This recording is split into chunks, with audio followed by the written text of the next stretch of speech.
Welcome back to Explaining Everything, the channel where we dive into the stories and mysteries behind everyday things. Today's question comes from one of our curious viewers, Melonhead42. Thanks for the suggestion, Melonhead. You asked, why do we get random songs stuck in our heads? If you've ever been minding your own business when suddenly a song starts playing on repeat in your brain, completely uninvited, you're not alone. These musical intrusions are so common, they actually have a scientific name, earworms. So, if you've ever found yourself humming the chorus of a song you haven't heard in years, or accidentally summoning a forgotten jingle while doing laundry, stick around as we break down the science behind why our brains occasionally turn into rogue jukeboxes. Right here on Explaining Everything.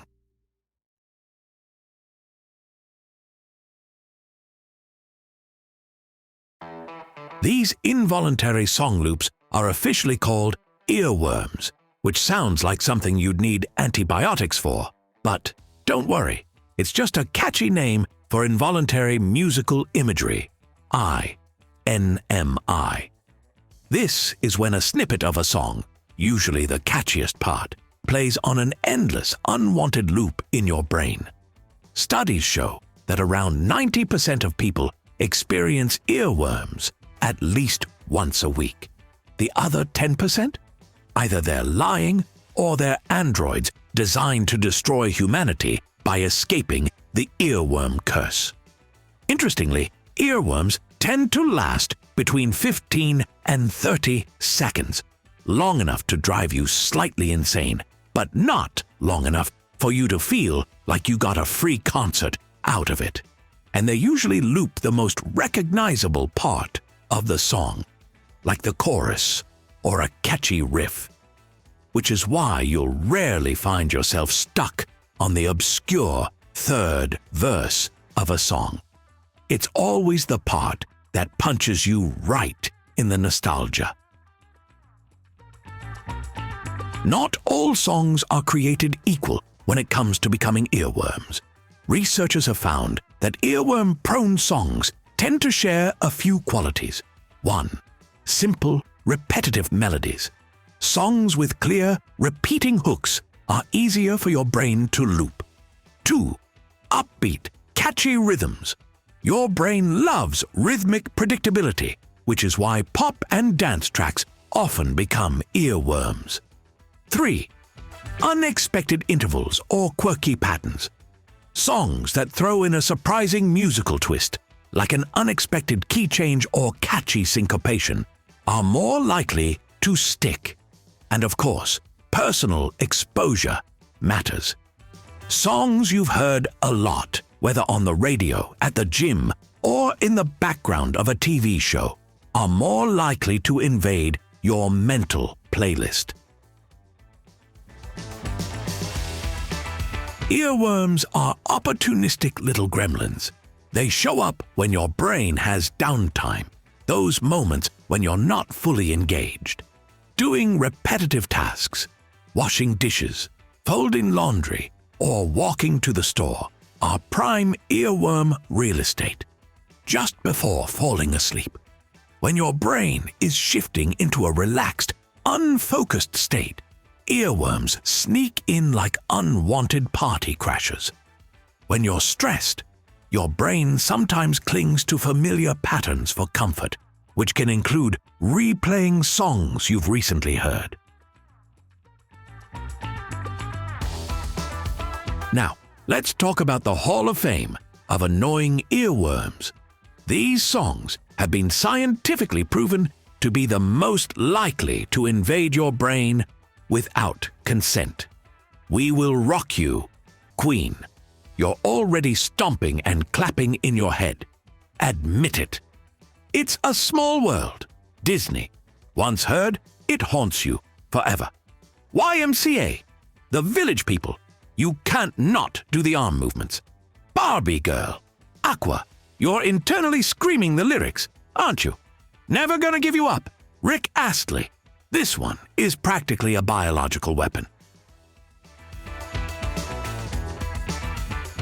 Trying to banish an earworm is like trying to shoo away a fly with your bare hands.